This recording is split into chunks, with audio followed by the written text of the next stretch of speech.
Kamusta kayo mga katorma? And for today's video, may gagawin na naman tayong long cut.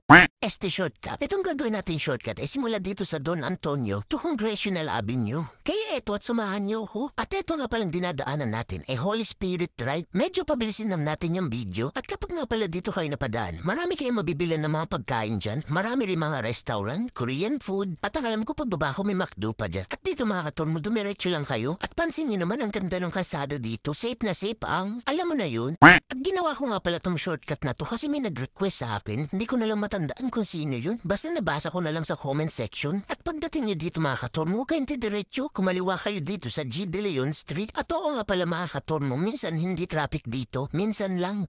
Diretso nyo nga lang pala itong De Leon Street at medyo mag-teleport na tayo sa may bandang dulo. At dito mga katormo ay kumaliwa kayo sa AFP Road. At ito nga palang AFP Road ay isang diretso lamang kaya hindi tayo liliko kaliwa man o kanan. At dito mga katormo ay medyo mag-slow down kayo kasi biglang lumalabas dyan kagaya niyan. Tapos dumiretso ulit kayo pababa. At dito mga katormo ay marami kayong madadahan na kanto. Kaya bawat kanto ay mag-slow down kayo kasi biglang may sumusulpot dyan. Eto at medyo nag-teleport lang ako kasi mamaya maboring ka dyan. At oo nga pala, huwag nga pala kayo matatakot dito sa Luzon Avenue kasi mababait ang tao dito. Mas matakot ka sa asawa mo kapag tinoyo o sabihin mong hindi ka takot, sige nga mag-rides ka nang walang paalam. Sigurado pag uwi mo may kumot at unan ka na sa labas nyo. Hay naku, mabalik na tayo dito sa tinuturo ko. Eto at medyo ikat lang natin ng konti yung video. Eto nga pala yung sinasabi kong dulo. Pagdating nyo dito mga katormo ay kumanan na kayo. Eto nga palang street na to ay Salamat Road. At dyan nga pala may mga sakayan ng tricycle. Kung tatlo kayo sa motor pag commutein mo na yung isa. Kawawa naman ang iyong lisensya pag nahuli ka. At pagdating nyo dito mga katormo ay kumaliwa kayo sa Luzon Avenue. At syempre tumingin ka muna sa kanan mo bago ka pumasok. At ito nga palang Luzon Avenue ay dire-diretso lang hanggang makalabas ka ng Congressional. At oo nga pala mga katormo, madalas nga pala ay traffic dito. Kaya bahala ka na kung dadaan ka dito sa tinuturo ko. Ito lang naman ay para lang doon sa mga hindi pa nakakalam at gusto matagalan sa kanilang pupuntahan.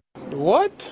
At syempre dagdag kaalaman din, lalo na kung baguhan ka pa lang sa pagmumotor. Pero kung mapapansin yung mga katormo ay hindi traffic nung dumaan ako. Kasi na linggo, kumiiwas muna ako sa mata-traffic. Abay kawawa naman ang itlog ko parang nilalaga na sa init. At paalala ko lang sa inyo kapag traffic dito, huwag kang mainit ang ulo. Baka paglabas mo dito nakabrep ka na lang. Pero at least may motor ka pa din naman.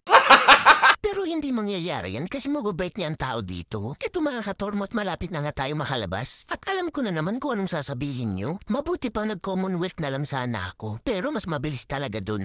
At ayan mga katormo, natatanaw ko na yung overpass ng color blue. Kapag nakita niya yan, ibig sabihin malapit ka na makalabas ng Luzon Avenue. At dito mga katormo, kumanan kayo sa Congressional Avenue. O diba, ang tagal ng biyahe ko. Pero at least ipang itlog nyo dito, wala tayong masyadong lubak na nadaanan. Kaysa kung nag-Commonwealth ka, madadaanan mo yung regroup na kalsada. Tapos yung itlog mo pagewang-gewang pa. Kaya hanggang dito na lang ang ating video. Pasensya na kayo kung nasira ko na naman ang ilang minuto ng buhay mo. Comment ka naman kung saan ang next natin shortcut. Let's go!